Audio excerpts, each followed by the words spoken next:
Muy buenas tardes tengan todos ustedes, los presentes. Antes que nada quisiera agradecer al comité organizador de este evento, a la junta directiva y al comité ejecutivo de Acuémula Táchira por la invitación a participar el día de hoy.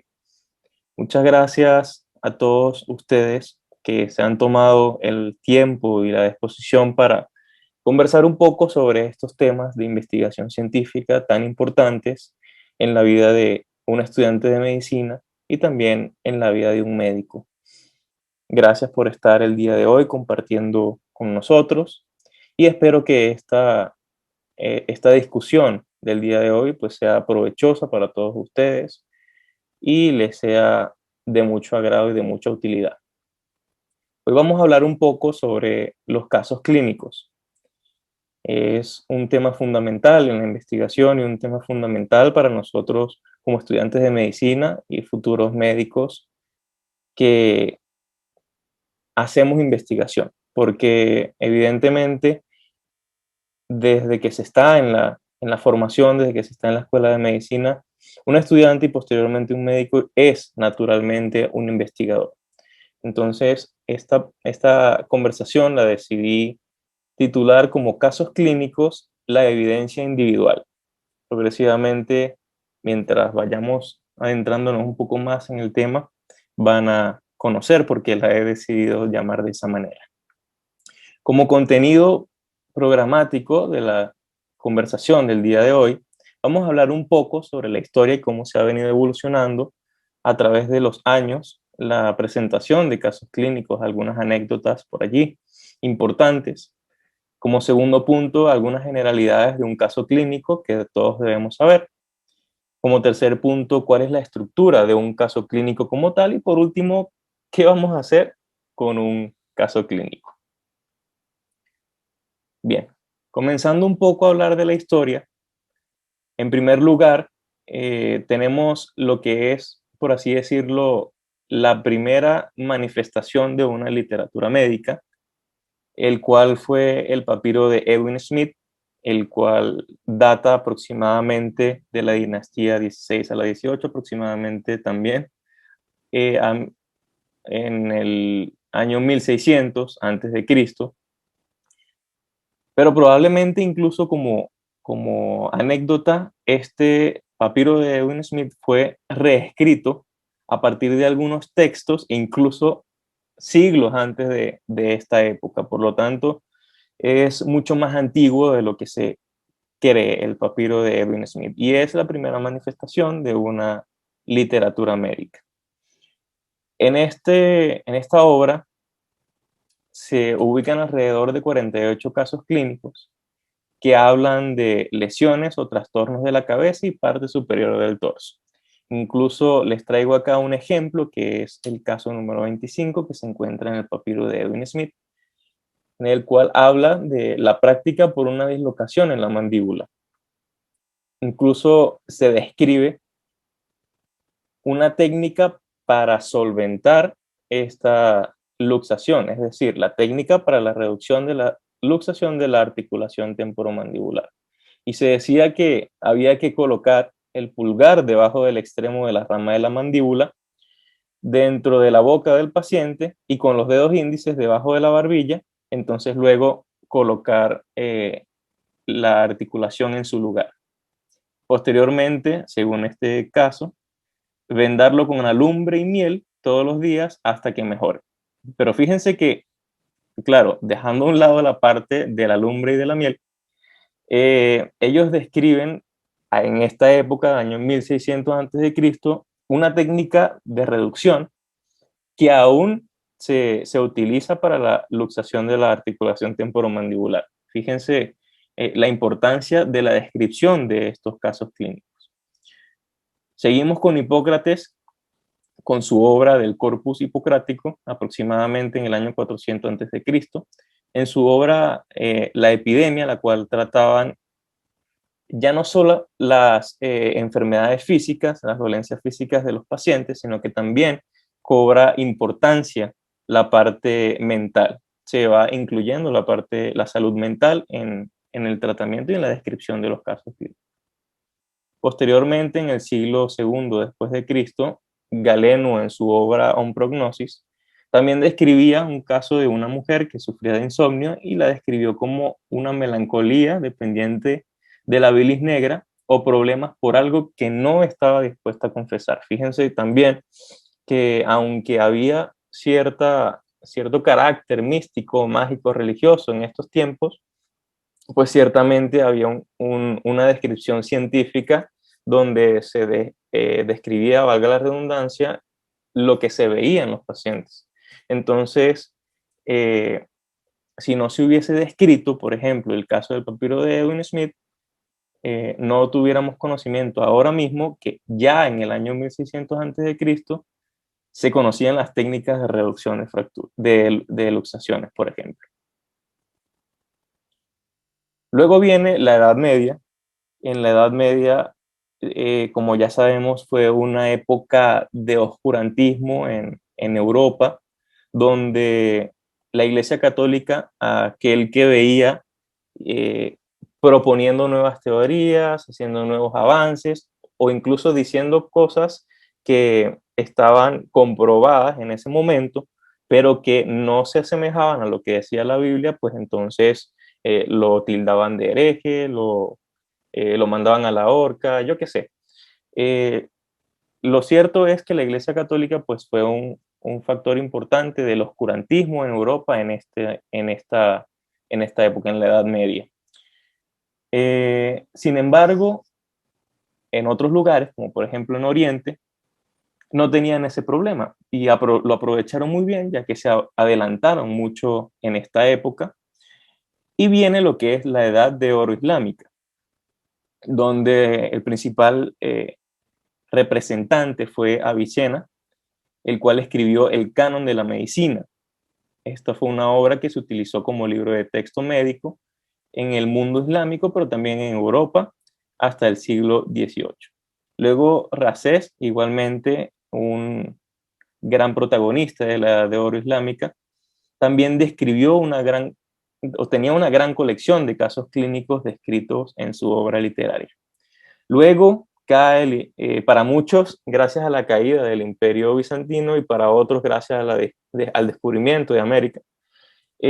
Son dos acontecimientos que marcan el final de la Edad Media y viene el Renacimiento. En el Renacimiento, pues ya hay una luz, ya los avances científicos, tecnológicos y médicos ya se comienzan a ver de otra forma. Entonces surgen estos protagonistas que muchos ya conocemos, como por ejemplo Da Vinci, como por ejemplo Vesalio y Ambrosio Paré, que son tan fundamentales para lo que es los avances médicos, la descripción anatómica, la descripción de casos clínicos, la medicina descriptiva. Entonces ellos también tienen un papel fundamental desde este punto de vista en la evolución de la redacción y de la presentación de casos clínicos.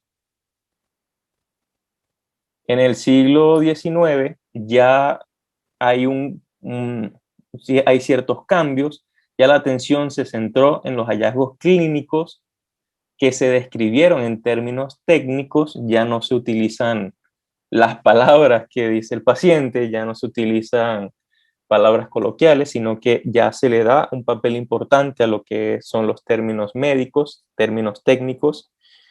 Igualmente, la mayoría de casos clínicos que se publicaban en esta época eran publicados en el Edinburgh Medical Journal, que era, por así decirlo, la Biblia del momento en descripción de casos clínicos. Igualmente, en la misma época, Sigmund Freud comenzó a crear historias de casos ampliadas basadas en los pacientes seleccionados que estaban siendo tratados en su consulta privada.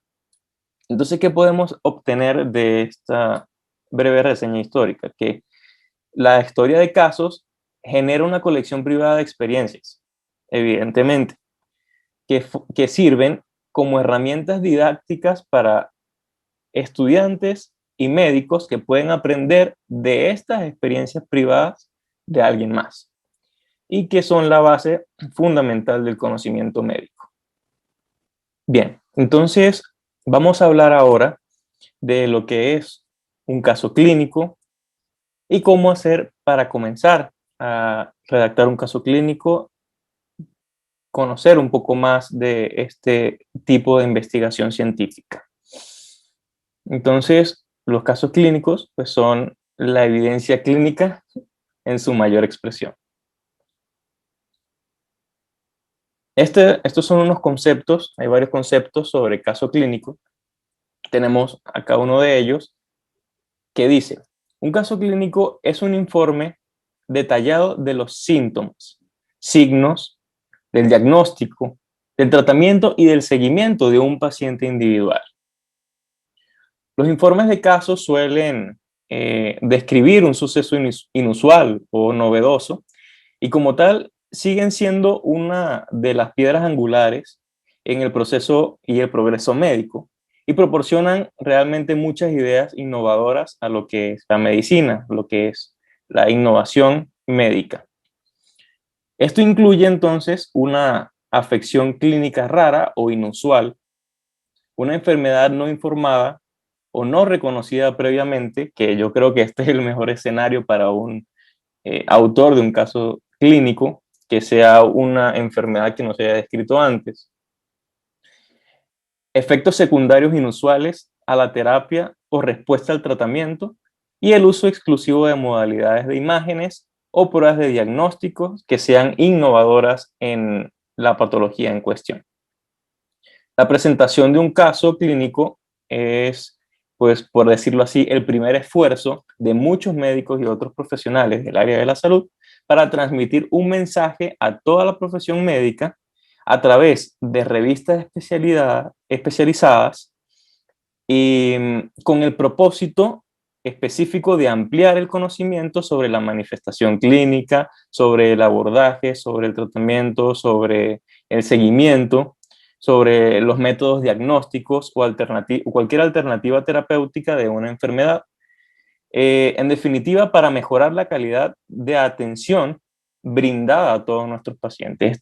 Esta es la finalidad de publicar un caso clínico o de describir aquel caso clínico en el cual nos encontramos y que puede ser de utilidad para alguna otra persona que pueda encontrarse frente a una patología parecida. Entonces, también informar cuáles son los manejos, cuál es la terapéutica utilizada y cuál es el resultado de esta terapéutica o de estos métodos diagnósticos que hemos obtenido en este paciente y cómo pueden ayudar a otros médicos que se encuentren con patologías parecidas a esta.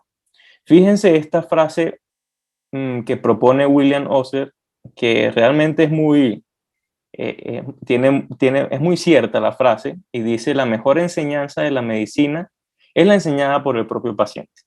Entonces, esto para incitar también a aprender de todos los pacientes que nosotros podemos llegar a tratar y que prácticamente son la mejor herramienta para nosotros adquirir aprendizaje. Y a través de los casos clínicos, para enseñar ese aprendizaje y compartir ese aprendizaje también con todos los demás médicos o estudiantes de medicina.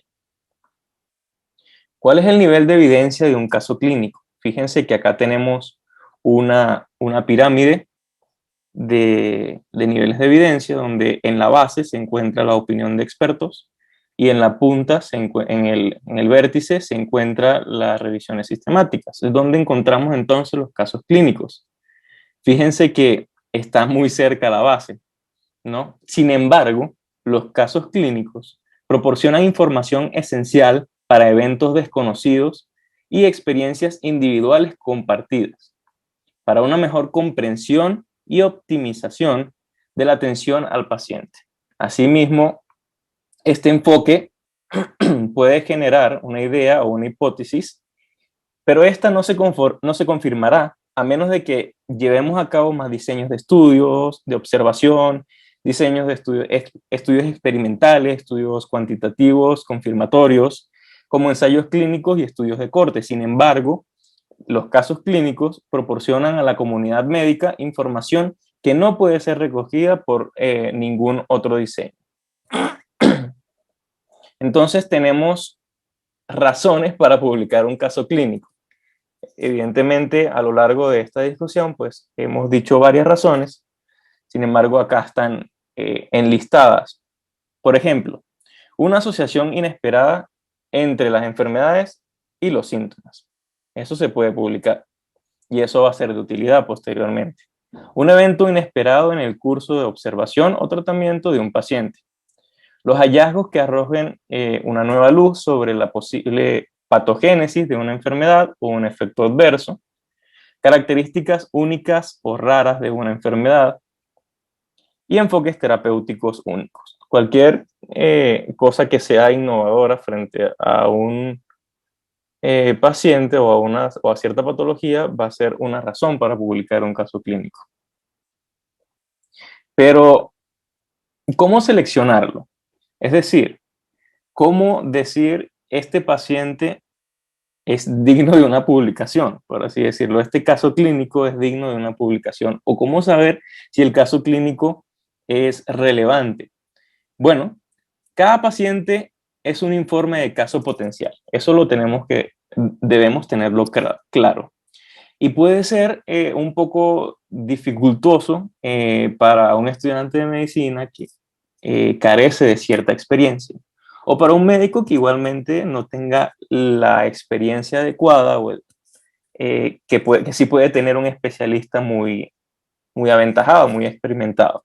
Entonces, ¿qué podemos hacer para seleccionar un caso clínico? Bueno, aquí hay varias directrices que nos pueden ayudar en este momento, como por ejemplo, hay que tener un alto índice de sospecha, estar siempre con los ojos bien abiertos y con la mente bien abierta para identificar un paciente que puede ser un potencial caso clínico para publicación. Pero entonces, una vez que tengamos la sospecha, el alto índice de sospecha, preguntar a médicos más experimentados que nos puedan orientar en ese tema, que nos puedan decir si es un buen caso clínico o este caso clínico no tiene mucha relevancia, pero siempre asesorarnos. Igualmente, posterior a esto, consultar a expertos tanto nacionales como internacionales que también nos puedan brindar su punto de opinión. Y por último, realizar una búsqueda exhaustiva en la literatura. Buscar en fuentes médicas, como por ejemplo PubMed, como por ejemplo Base, como por ejemplo Google Académico, donde podamos hacer una amplia búsqueda de este tema en específico. Y nosotros mismos poder hacer una crítica sobre si el caso es relevante o si el caso pues no tiene mucha relevancia. Si aún esto no ayuda tanto, tenemos los criterios para la publicación de un caso clínico, que son los que le traigo acá en esta tabla. En primer lugar, una presentación clínica inusual. Si es inusual, es un potencial caso clínico. Sin embargo, ¿cómo vamos a saber si es usual o inusual? Bueno, a través de una búsqueda exhaustiva de la literatura y a través de empaparnos del tema antes que nada. Como segundo, tenemos que hayan efectos secundarios inusuales, que haya nuevas asociaciones o comorbilidades, el diagnóstico, el manejo o el tratamiento innovador, la asociación de síntomas atípicos, los eventos inesperados en el curso de tratamientos convencionales también es fundamental e interesante para un caso clínico, y hallazgos que propongan una patogenia típica. Cuando tengamos esta serie de criterios o alguno de estos criterios, ya esto nos puede ir más o menos orientando de que este caso clínico es relevante y podemos utilizarlo como tal. Entonces, una vez hemos seleccionado nuestro caso clínico, sabemos que es relevante, sabemos que hay potencial, sabemos que hay cosas innovadoras, sabemos que hay manejos innovadores, que hay métodos diagnósticos que sean innovadores. Lo primero que tenemos que hacer es obtener el consentimiento informado del paciente. En caso de que sea un menor de edad, obtener el consentimiento informado de su representante. Es fundamental porque en el momento de enviar nuestro caso clínico a alguna revista médica para publicación, necesitamos contar con este requisito. En segundo lugar, seguir con la revisión bibliográfica extensa. ¿Para qué? Para tener un mejor conocimiento de la patología y que eso nos brinde la oportunidad de registrar puntos claves de la historia clínica, de registrar hallazgos claves del examen físico, resultado de interpretación de datos relevantes, datos fundamentales en el tratamiento y en el seguimiento del paciente. Es necesario que estemos bien informados para poder conocer cuáles son los aspectos relevantes del caso clínico y poder obtenerlos y posteriormente registrarlos. Y por último, verificar aquella revista en la cual nosotros vamos a querer publicar ese caso clínico. ¿Para qué? Con la finalidad de observar los criterios que esta revista requiere o demanda para nosotros tener más o menos una guía de cuáles son estos criterios o estos requisitos que nos vamos a encontrar. Generalmente hay algunos cambios entre revistas, aunque la estructura básica de un caso clínico pues no cambia mucho de una revista a la otra, es una estructura básica. Sin embargo, hay diferencias entre algunas y otras revistas que por eso es recomendado proyectarse y decir, bueno, yo voy a intentar publicar mi caso clínico en esta revista, vamos a ver cuáles son los criterios, cuáles son los lineamientos y comenzar a trabajar en esto. Luego ya tenemos nuestro caso clínico, que es relevante, que lo hemos seleccionado. Ya tenemos el consentimiento, tenemos una buena base bibliográfica que sustenta nuestro caso clínico, lo cual es fundamental. Una vez más, recomiendo utilizar buscadores médicos, como por ejemplo PubMed, Embase, como por ejemplo Google Académico, son buenos buscadores. Particularmente, recomendaría 100% PubMed y tratar siempre, es importante, de seleccionar literatura que sea actualizada. Bueno, una vez que tenemos nuestro caso clínico, entonces ha llegado la hora de comenzar a trabajar en el mismo. Para ello, entonces, debemos ahora estudiar cuál es la estructura de un caso clínico. Es decir, por dónde voy a comenzar, cuáles son las partes del caso clínico, y esto con la finalidad de ir dándole forma ya a nuestro caso. Entonces, en primer lugar, vamos a tener el título y los autores de nuestro caso clínico. El título, pues, es una parte fundamental, ya que expresa prácticamente todo del caso clínico, es decir, lo que trata el caso clínico. Es la parte más leída porque una vez que se ha buscado un caso clínico en un tema específico, lo primero que va a salir y lo primero que el lector va a revisar es el título. El título debe ser relevante, debe ser conciso, informativo, descriptivo y atractivo, o lo suficientemente atractivo para que el lector vaya y revise nuestro caso clínico. Hay que evitar ciertas cosas, como por ejemplo las palabras innecesarias, como por ejemplo los juegos de palabras que causen confusión o tengan doble significado. Las abreviaturas, se deben evitar también en el título. Y algunas palabras ostentosas, como por ejemplo, yo qué sé, mujer de 24 años con hipertensión arterial, primer caso de hipertensión arterial descrito en la literatura. O por ejemplo, nueva enfermedad descubierta por Pedro Pérez. Son títulos bastante ostentosos, ya que pues reflejan algo que realmente no se ajusta al impacto del caso clínico. Es decir, en otras palabras, tratar de ser humildes con nuestro título. Es importante recalcar también que al título de nuestro caso se le puede colocar como por ejemplo lo pueden ver acá en este ejemplo que les traigo, reporte de un caso o a propósito de un caso. Es recomendable también para facilitar la búsqueda de nuestro caso clínico y para facilitar que el lector pueda darse cuenta a simple vista de que se trata de un caso clínico. Posteriormente, los autores deben enlistarse debajo del título todos los autores y las filiaciones en la misma página, incluida la cuenta de correo electrónico para que sea fácilmente eh, para que sea mucho más sencillo contactar al autor. En esto hay varias cosas importantes que hay que mencionar. Por ejemplo, la afiliación. ¿Qué es una afiliación? Es un lugar, una organización, una institución, una fundación, una asociación o cualquier organización para la cual trabaje el autor del artículo o a la cual pertenezca el autor del artículo. Por ejemplo, coloquemos un ejemplo de estudiante número 3. Estudiante número 3 es un estudiante de medicina de la Universidad de los Andes, el cual pertenece también a Cuémula Táchira. Entonces, cuando estudiante número 3 vaya a escribir su caso clínico, en la sección de los autores debe colocar su nombre, es decir, estudiante número 3, y sus filiaciones van a ser la Universidad de los Andes y Acuem Ulatachi. Esas dos van a ser sus filiaciones.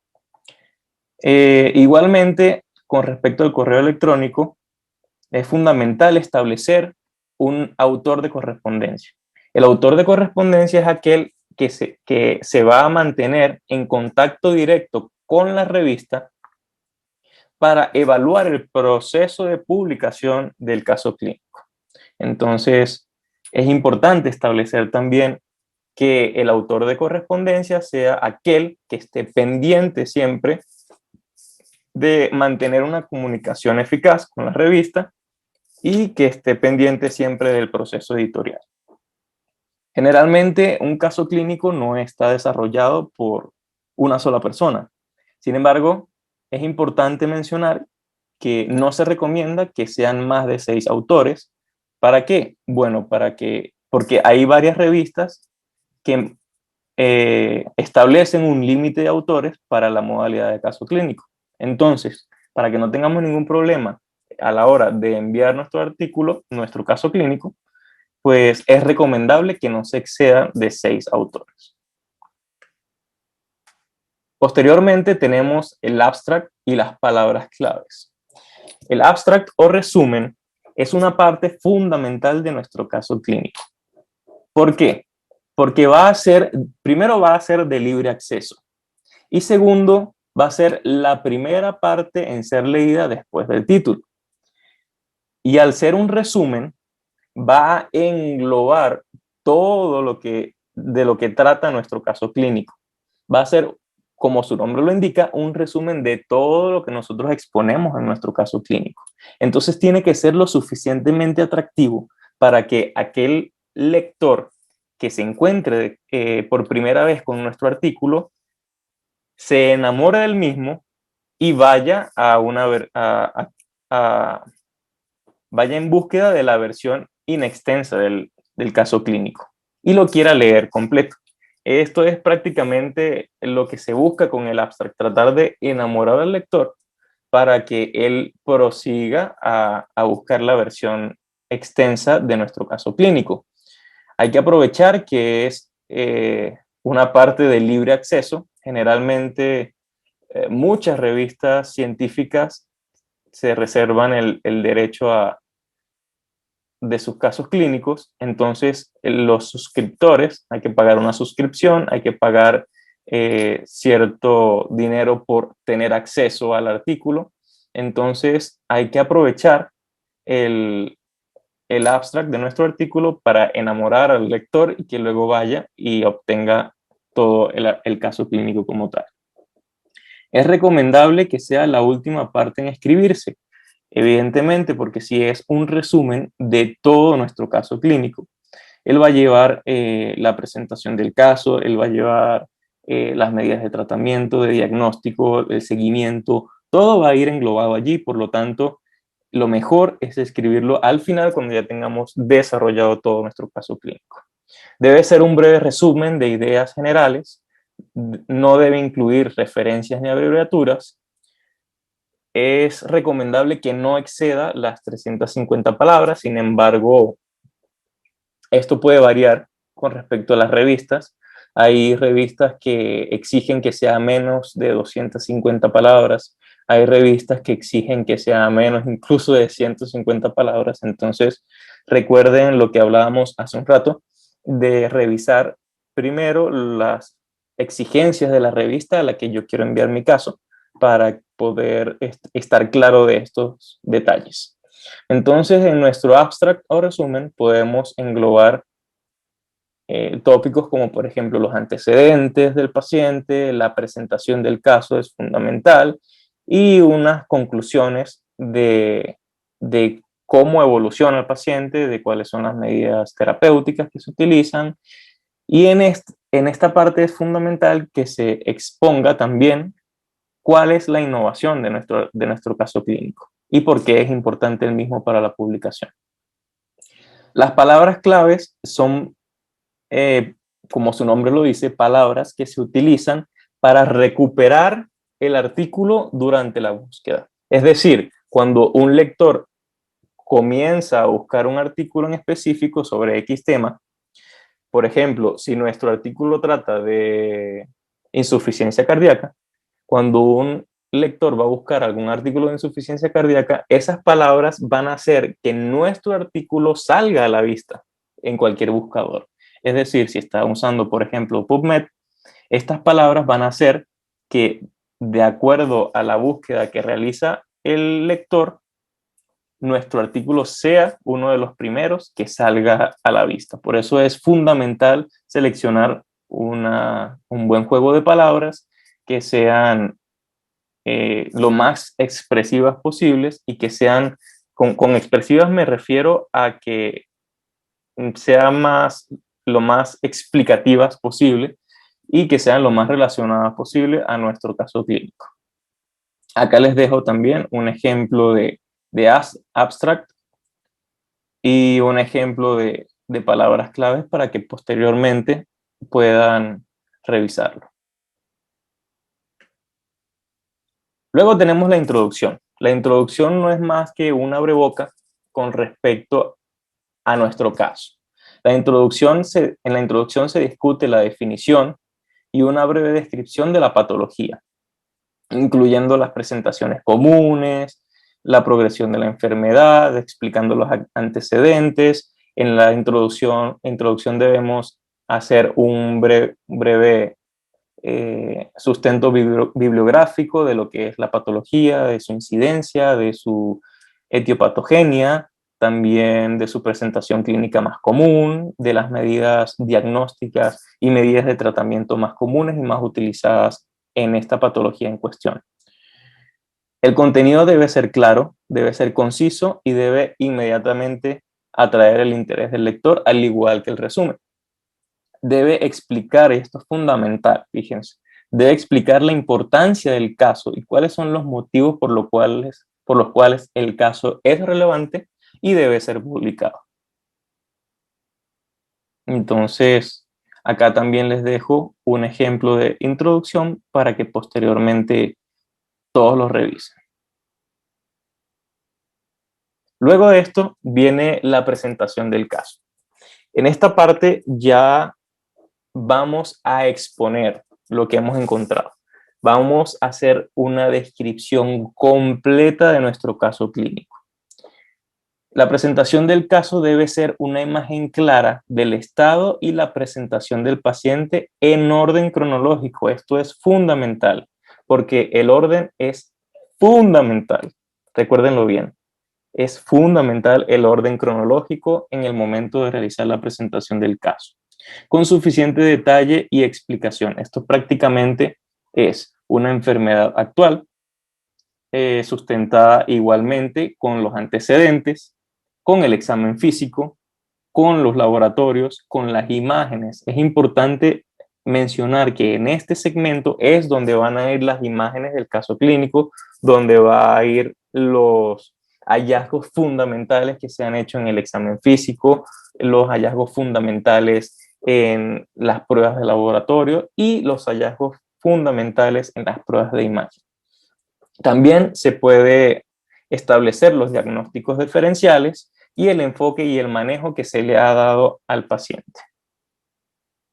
Otra forma de verlo u otra forma de conceptualizarlo o esquematizarlo, bien, para que tengamos claro más o menos cuál es el orden, podemos esquematizarlo de esta forma. En primer lugar, una descripción del paciente, seguido por la historia del caso. Los resultados del examen físico son fundamentales. Los resultados de las pruebas diagnósticas, pruebas patológicas, cuál ha sido el plan de tratamiento, los resultados tanto esperados como los resultados reales obtenidos. Recuerden que un caso clínico es investigación científica, es evidencia clínica, es medicina basada en la evidencia. Por lo tanto, en la investigación científica las cosas no siempre salen como nosotros tenemos pensado o no siempre se nos da el resultado original que nosotros pensamos que podría suceder en un trabajo de investigación o en un caso clínico. Por lo tanto, pero eso, ojo, eso no deja de ser importante. El hecho de que no suceda lo que nosotros esperamos o lo que nosotros buscamos no quiere decir que eso deja de ser investigación. Por lo tanto, hay que siempre reportar lo que se obtiene, siempre debe ser información veraz, información verdadera, certificada y debemos también demostrar los resultados, tanto los que se esperan como los que no se esperan, pero que son reales. Acá les dejo igual como siempre, un ejemplo de una presentación de un caso para que posteriormente ustedes lo revisen con calma. Luego viene la discusión. La discusión es fundamental. Para mí, la discusión es el cuerpo o el espacio donde se expone todo lo que hemos encontrado en nuestro caso en específico y se compara con aquella revisión bibliográfica extensa que hemos realizado anteriormente. Es decir, ¿qué es lo que yo encontré en mi caso y a qué se parece con lo que yo encontré en la literatura o a qué no se parece con lo que yo encontré en la literatura? En este caso, se comparan ambas caras de la moneda y allí es donde se establecen las diferencias y por qué el caso clínico es fundamental o por qué el caso clínico es innovador o es poco frecuente la presentación. Entonces, como dice acá, es la sección más importante del caso clínico. Resume los hallazgos claves del caso y compara con la literatura. Saca conclusiones, como le estaba diciendo, clínicamente útiles. Por eso es fundamental la discusión. Es importante que no se van a citar todas las referencias vistas o todas las referencias utilizadas en la revisión bibliográfica, sino que se va a hacer un análisis crítico de cuáles son las citas o las referencias que son fundamentales para el caso y cuáles son las con las que se puede establecer una mejor comparación, para así poder hacer una mejor discusión. Acá se van a indicar las limitaciones en el estudio, hay que resaltar la importancia del presente caso clínico e indicar nuevas recomendaciones o nuevas propuestas o consideraciones varias. Igualmente tienen acá un ejemplo de discusión para que posteriormente lo revisen. Todos estos ejemplos que les he estado dejando pertenecen al mismo caso clínico que está allí en la bibliografía. Por último, tenemos la conclusión y las referencias. La conclusión es simplemente una declaración concisa y breve de todo lo anteriormente expuesto y relevante del caso clínico. Debe proporcionar puntos claves de la investigación. Acá dejo igualmente una conclusión para que ustedes la revisen. Y en las referencias no voy a hacer mucho énfasis porque estoy al tanto y claro de que mi compañero Argenis anteriormente ya les ha demostrado cómo hacer el uso correcto de las referencias, cómo se debe redactar una referencia, entonces pues no voy a ahondar mucho en eso. Entonces, bien, ya tenemos nuestro caso clínico escrito. Ya fue aprobado, ya fue leído, ya fue releído por todos nosotros. Está muy bien, nos encanta nuestro caso clínico, es relevante. Y estamos muy emocionados porque lo vamos a poder publicar en una revista. Pero entonces, ¿qué pasa? ¿Qué debo hacer ahora entonces cuando ya tengo un caso clínico? Acá les traigo no sé si denominarlo un algoritmo, pero es una forma didáctica que prácticamente les ideé o les construí para tener más o menos una base clara de qué hacer con nuestro caso. Entonces, en primer lugar, saber dónde lo envío o dónde voy a enviar mi caso clínico. Debo evaluar si mi caso clínico es publicable en una revista nacional o en una revista internacional. Esto va a depender de la calidad de nuestro caso, de lo innovador que sea y de lo relevante que sea. Igualmente, por ejemplo, si veo que la gran cantidad de casos clínicos referentes están publicados en revistas internacionales y no hay nada publicado en revistas nacionales, a lo mejor sea lo más ideal intentar publicar en una revista nacional, o lo contrario también puede ser posible. Sin embargo, tener la base clara de dónde lo quiero enviar y más que dónde lo quiero enviar, dónde puede ser publicable en nuestro caso clínico, basándonos también en la relevancia y la importancia del caso clínico. ¿Cómo lo envío? Bueno, generalmente estas revistas cuentan con plataformas digitales a las cuales podemos acceder y que son bastante amigables, son bastante fáciles de usar. Algunas pertenecen a un mismo sistema, como por ejemplo el Open Journal System, que se manejan más o menos de la misma forma o tienen el mismo formato de plataforma electrónica. Y allí nosotros vamos a seguir cada uno de los pasos, a subir todos nuestros archivos de la manera que lo indique en esta plataforma. Y luego de eso, vamos a llenarnos de paciencia, porque es probable que luego de enviar nuestro artículo recibamos una recepción de admisión del artículo. Esto es fundamental. Hay que recibir el acuse de recibo por parte de la revista de que se ha recibido nuestro artículo. Digo que hay que llenarnos de mucha paciencia porque después de recibir el acuse de recibido, la respuesta de la revista sobre si nuestro caso es publicable, sobre si nuestro caso cumple con las características de publicación de la revista, si nuestro caso es exitosamente aceptado. Esta respuesta puede tardar semanas, incluso meses. Bien, meses. Por ejemplo, si nosotros recibimos una respuesta muy rápida, incluso esto puede ser hasta malo, porque eso indica que nuestro caso clínico no avanzó la primera fase. Bien, entonces, si no recibimos una respuesta rápida, no se inquieten, sino que esto más bien puede ser beneficioso porque significa que nuestro artículo ha pasado las primeras fases y se encuentra en el proceso de revisión por pares. Entonces, bueno, hay que llenarse de paciencia y esperar por la respuesta de la revista. Entonces, luego de enviado, ¿tenemos una publicación exitosa? ¿Sí o no? Si la respuesta es sí, entonces hay que celebrar con una parrilla. Y espero que me inviten. Pero si la respuesta es no, que no, panda al cúnico. Es decir, no se desesperen si la respuesta es no. Eso quiere decir que, bueno, que a lo mejor el caso no tiene tanta relevancia como para ser publicado en esa revista.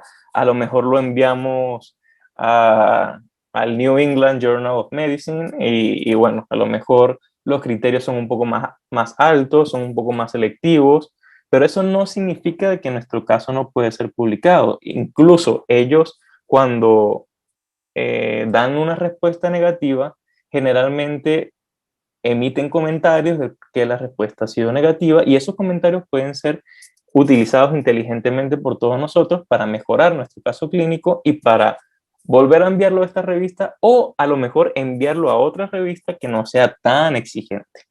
Entonces, no se preocupen. Si la respuesta es no, ármense de paciencia y bueno, ahora llegó la hora de volver a enviarlo a otra revista, de acomodar lo que haya que acomodar, aprovechar esos comentarios para crecimiento personal y volver a enviar nuestro artículo a alguna otra revista. Y bien, eso prácticamente ha sido todo por el día de hoy. Muchísimas gracias una vez más a todos los que han visto esta ponencia. Espero que les haya sido de ayuda en el momento de escribir un caso clínico, pues tienen ya acá en esta ponencia más o menos una idea de cómo comenzar, de cómo proseguir y de qué hacer luego de redactar un caso clínico. Estoy atento a todos ustedes si tienen alguna duda, alguna pregunta. Pueden contactarse conmigo y con mucho gusto yo les voy a contestar todas aquellas dudas y preguntas que ustedes tengan con respecto a la actividad, con respecto a la conversación que hemos tenido el día de hoy. Una vez más, muchísimas gracias a Cuémula Táchira, a la Universidad de los Andes, a todo el comité organizador de este evento, que me parece fundamental y me parece tan importante implementar las bases científicas de la investigación científica en cada uno de los estudiantes de medicina y en cada uno de los médicos, porque como les dije al principio, todo médico se caracteriza por ser un investigador en potencia. Muchísimas gracias a todos y que tengan una feliz tarde.